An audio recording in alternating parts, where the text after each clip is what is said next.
India में जो लोग पॉवर्टी लाइन के नीचे हैं, उनमें से बहुत ज़्यादा लोग इंडिया के रूरल एरियाज़ यानी गाँव में रहते हैं, जहाँ उन्हें बेसिक ज़रूरतें जो होती हैं लाइफ की, वो भी नहीं मिल पाती। जैसे हेल्थ केयर फैसिलिटीज़, अच्छी रोड्स, साफ़ पीने का पानी, एजुकेशन एंड अभी भी एग्रीकल्चर मेन सोर्स है इनकम का इंडिया के रूरल एरियाज़ में।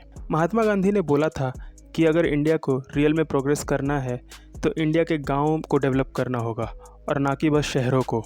और हमें इंडिया के गाँव को डेवलप इसलिए करना है क्योंकि इंडिया की पॉपुलेशन का 2/3 पार्ट अभी भी एग्रीकल्चर पर डिपेंड करता है इनकम के लिए। और एग्रीकल्चर सेक्टर इंडिया में अभी इतना प्रोडक्टिव नहीं है कि उससे लोग ज़्यादा इनकम कमा सकें।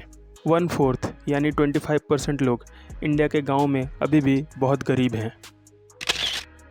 रूरल डेवलपमेंट का मतलब है इंडिया के गाँव में उन एरियाज़ को डेवलप करना जो कि ओवरऑल डेवलपमेंट में पीछे हैं अभी, जैसे कि एजुकेशन और हेल्थ केयर सिस्टम, जो कि ह्यूमन कैपिटल के दो सबसे ज़्यादा इंपॉर्टेंट सोर्सेज हैं। And more importantly female literacy rate, इसको इम्प्रूव करने की ज़रूरत है, जिसके बारे में मैंने लास्ट वीडियो में एक्सप्लेन किया था। लिंक ऊपर फ्लैश कर रहा होगा, आप देख सकते हैं उस वीडियो को।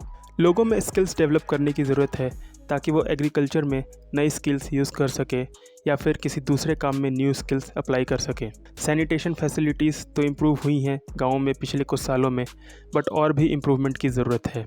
लैंड रिफॉर्म्स में अभी भी डेवलपमेंट की ज़रूरत है। अभी भी 100% रिकॉर्ड्स डिजिटली स्टोर नहीं हुए हैं और लैंड डिस्प्यूट्स के केसेस आते रहते हैं day by day. Infrastructure development की तो बहुत ज़्यादा ज़रूरत है। अभी भी बहुत से गाँवों में अच्छी रोड नहीं है, जिससे कि लोगों को ज़्यादा टाइम लगता है आने जाने में। किसान अपनी फसल टाइम पे मार्केट में नहीं ले जा पाते हैं बेचने के लिए।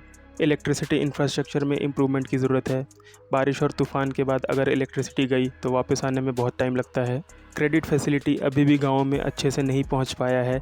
अभी भी बहुत से गाँवों के लोग हाई इंटरेस्ट रेट पर लोकल मनी लेंडर से लोन लेते हैं, क्योंकि बैंकिंग फैसिलिटीज़ अभी अच्छे से नहीं मिल पा रही है गांव के लोगों को। इंडिया के गांवों में जो ज़्यादा गरीब लोग हैं, उनके लिए एम्प्लॉयमेंट अपॉर्चुनिटीज़ क्रिएट करने की ज़रूरत है ताकि उनकी लाइफ इंप्रूव हो सके। इन सब एरियाज़ में डेवलपमेंट करने से इंडिया के गाँव में जो लोग काम कर रहे हैं, उनकी प्रोडक्टिविटी इंक्रीज़ हो सकेगी। साथ ही साथ उन्हें खेती के अलावा दूसरे काम करने की भी अपॉर्चुनिटी मिलेगी। हम जानते हैं कि अगर एक इंसान एजुकेटेड हो और हेल्दी हो तो वो ज़्यादा प्रोडक्टिव होगा और इंडियन इकोनॉमी की ग्रोथ में ज़्यादा हेल्प कर सकेगा। तो अगर हम इंडिया के गांव में अच्छी एजुकेशन फैसिलिटीज़, अच्छी हेल्थ केयर फैसिलिटी और अच्छी सैनिटेशन फैसिलिटीज़ प्रोवाइड करेंगे तो गांव की डेवलपमेंट भी तेज़ी से होगी। आज़ादी के बाद इंडिया के जीडीपी में एग्रीकल्चर का कंट्रीब्यूशन तो कम हुआ है, बट जो वर्क फोर्स है इंडियन एग्रीकल्चर सेक्टर में वो कम नहीं हुआ है। और इसका रीज़न है कि इंडिया में इंडस्ट्रियल सेक्टर और सर्विस सेक्टर ने ज़्यादा जॉब अपॉर्चुनिटीज़ क्रिएट नहीं की है, जो कि एग्रीकल्चर सेक्टर में काम कर रहे लोगों को जॉब दे सके।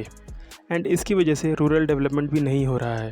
1991 इकोनॉमिक रिफॉर्म्स के बाद 1991 से 2012 तक एग्रीकल्चर सेक्टर में ग्रोथ रेट अराउंड 3% था, जो कि कम था अगर हम 1991 से पहले की ग्रोथ रेट से कंपेयर करें तो। 2023-24 में एग्रीकल्चर सेक्टर का जीवीए ग्रोथ रेट बस 2% था।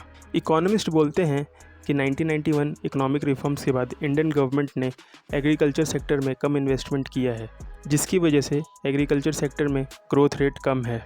इकोनॉमिस्ट ये भी बोलते हैं कि इंफ्रास्ट्रक्चर डेवलपमेंट में कमी की वजह से भी रूरल डेवलपमेंट में कमी है। एंड इसका असर हम इंडिया के गाँवों में लोगों पर देख सकते हैं, खासकर किसानों पर। इंडिया में किसानों की कंडीशंस अच्छी नहीं है, चाहे हम बेसिक सुविधाओं की बात करें या फिर फाइनेंशियल कंडीशन की।